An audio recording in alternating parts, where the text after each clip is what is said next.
Salam sejahtera untuk kita semua. Perkenalkan Pak, nama saya Edwin Christopher Mantobing dengan NIM 11S24002. Di sini saya akan menjelaskan praktikum 1 saya yang terdiri dari 3 tugas. Yang pertama, tugas 1 itu eh, yang berisikan soal toko yang dirintis Uco dan Butet sejak dulu sudah semakin berkembang. Menjadi entrepreneur yang dicita-citakan sejak dulu sudah terwujud. Namun, tidak cukup sampai di sana. Akhir-akhir ini Uco sedang memikirkan suatu ide besar untuk menarik minat pelanggan. Kemudian, Butet hadir dengan hasil riset yang dilakukan beberapa minggu terakhir. Butet terinspirasi dari beberapa toko online yang penjualannya bisa mencapai ratusan buku per bulannya. Kemudian, Butet memberitahu Ucok bahwa yang mereka rintis harus memberikan layanan dan penawaran terbaik bagi pelanggannya. Dari riset tersebut yang dilakukan Butet, penawaran terbaik diwujudkan dengan pemberian diskon. Di diskon ini memiliki 3 syarat. Yang pertama, setiap pembelian buku di atas 50.000 akan diberikan potongan harga sebanyak 5%. Kedua, setiap pembelian di atas atau sama dengan 100.000 maka akan diberikan potongan 10%, dan setiap pembelian di atas 500.000 akan diberikan potongan 15%. Kita akan ke kodenya, Pak. Di sini menggunakan variabel harga per buku, total, dan diskon, yang dimana dan jumlah buku ini digunakan untuk memanggil variabel yang ada di atas. Jika total harganya di atas 500.000 maka diberikan diskon 15%, dan jika harga totalnya di atas atau sama dengan 100.000 maka diberikan diskon 10%, dan jika harga totalnya di atas 50.000 maka akan diberikan diskon sebesar 5%, Pak. Kita akan coba merankannya, Pak.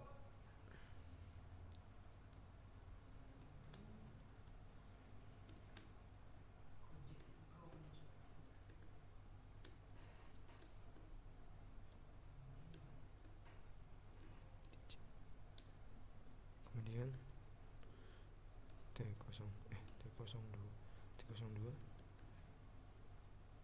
Oke. Menurut soalnya ini, Pak, pada contoh pertama, jika kita masukkan input 5 buku dengan harga 50.000, maka harusnya hasil yang keluar itu adalah diskon 25.000 dengan harga yang akan dibayarkan 225.000. Kita akan mencoba, Pak. 5 buku dengan harga 50.000. Maka output yang keluar adalah diskon berupa diskon 25.000 dengan harga total yang akan dibayarkan yaitu 225.000. Kita akan mencoba pada percobaan kedua, Pak.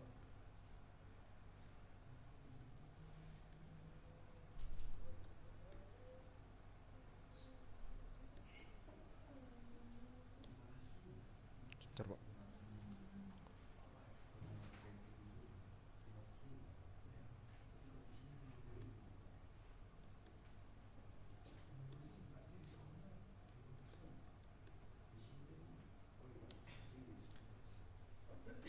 Pada example kedua itu jika diberikan jika terjadi case di mana harga bukunya itu di bawah 50.000 maka akan keluar dia 3 garis seperti ini yang menandakan bahwa harga bukunya tidak akan dikurangi karena tidak memenuhi syarat yang ada di atasnya, Pak. Contohnya, jika kita masukkan 5 buku dengan harga 6.000, maka yang akan keluar itu adalah output 3 garis strip dengan harga total yang akan dibayarkan. Mengapa demikian keluar? Dikarenakan jika kita melihat pada ini, jika diskonnya 0, maka yang akan keluar itu adalah 3 garis strip. Kemudian kita akan ke tugas yang kedua, yang dimana pada hari Senin kemarin saat berjalan ke rumah sakit untuk menjenguk temannya, Ucok bertemu dengan seorang ahli gizi. Di dalam perjalanan, Ucok berbincang bersama sang ahli gizi tersebut. Ucok ingin tahu lebih banyak mengenai makanan 4 set 5 sempurna yang sudah menjadi kampanye sejak dulu. Dari perbincangan bersama sang ahli gizi, Ucok mengetahui banyak hal baru. Yang pertama, makanan pokok atau staple food biasanya memiliki kandungan karbohidrat yang bermanfaat sebagai sumber energi bagi tubuh. Kentang, sagu, gandum, ubi, jagung, singkong atau jagung merupakan jenis makanan pokok. Yang kedua, lauk pauk atau side dish merupakan bahan makanan yang mengandung kadar protein tinggi, Protein dapat diperoleh dari dua jenis makanan, yaitu nabati dan hewani. Yang ketiga, sayuran atau vegetables memiliki kandungan serat yang cukup tinggi sehingga baik untuk menjaga kesehatan saluran pencernaan. Selain itu, sayuran juga mengandung berbagai vitamin dan mineral yang diperlukan oleh tubuh untuk bekerja dengan baik. Yang keempat, ketika kita mengonsumsi buah atau fruits, suplai energi dapat bertambah dengan cepat. Tambahan tenaga ini sangat penting untuk menghadapi jadwal yang padat. Susu atau milk menjadi pelengkap dalam makanan 4 sehat 5 sempurna yang merupakan tambahan nutrisi. Kandungan susu yaitu kalsium yang bermanfaat untuk kesehatan tulang. Berarti dapat kita simpulkan pada poin pertama, yaitu apabila kamu hanya memakan makanan pokok, maka you need side dish, atau artinya kamu membutuhkan lauk pauk.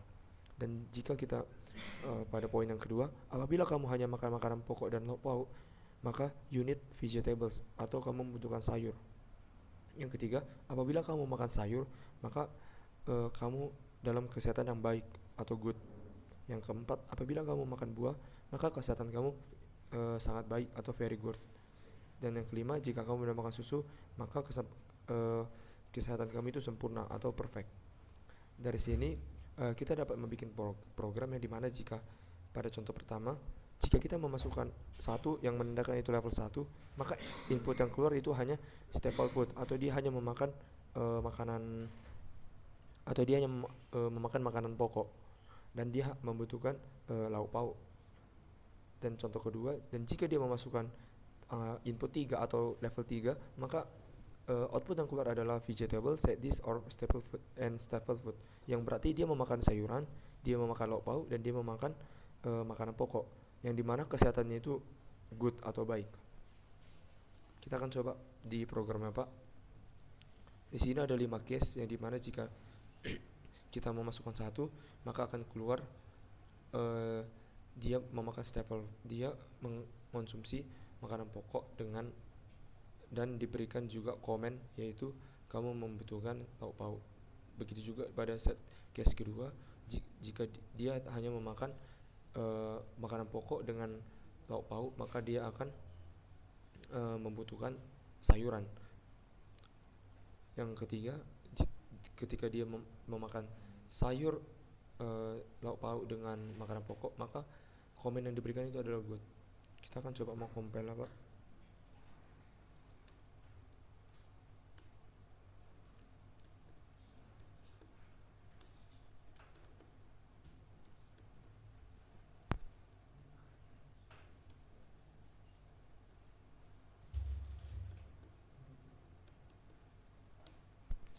Di sini saya akan mencoba untuk memasukkan angka 5. Apakah yang akan keluar itu komennya itu perfect?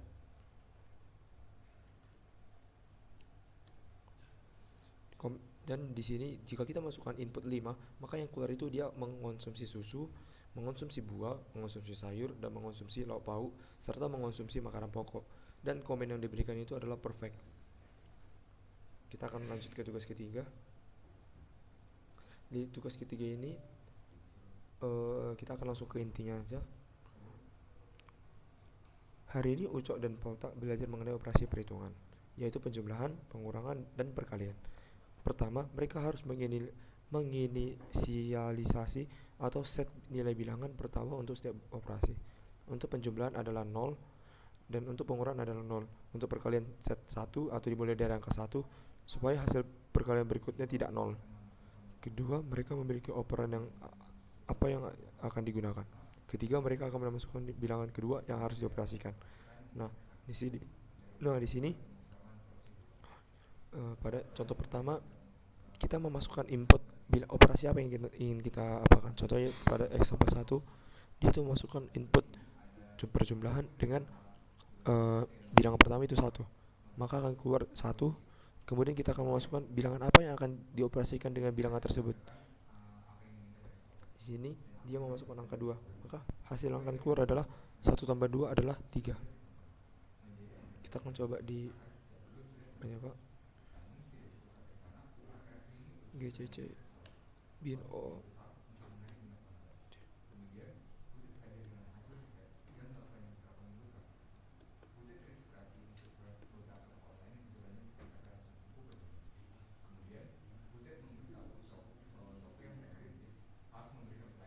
sebentar. Sebentar, Pak. Oh,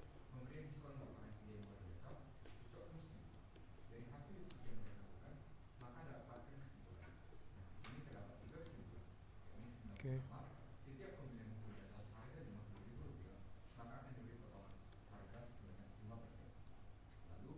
Di sini saya akan mencoba untuk masukkan operasi bilangan yaitu perkalian, Pak. Angka pertama yang akan saya masukkan itu saya akan masukkan 7 dan angka keduanya itu adalah angka 8. Jika kita mengalihkan 7 dengan 8 maka hasilnya harusnya 56, Pak. Dan hasilnya 56. Dan bagaimana jika dia memasukkan dia akan memasukkan bila Polta ingin menambahkan satu aturan dalam operasi perhitungan ini. Operasi perhitungan yang akan berakhir bila melakukan input kurang dari 5 kali atau memasukkan input 1.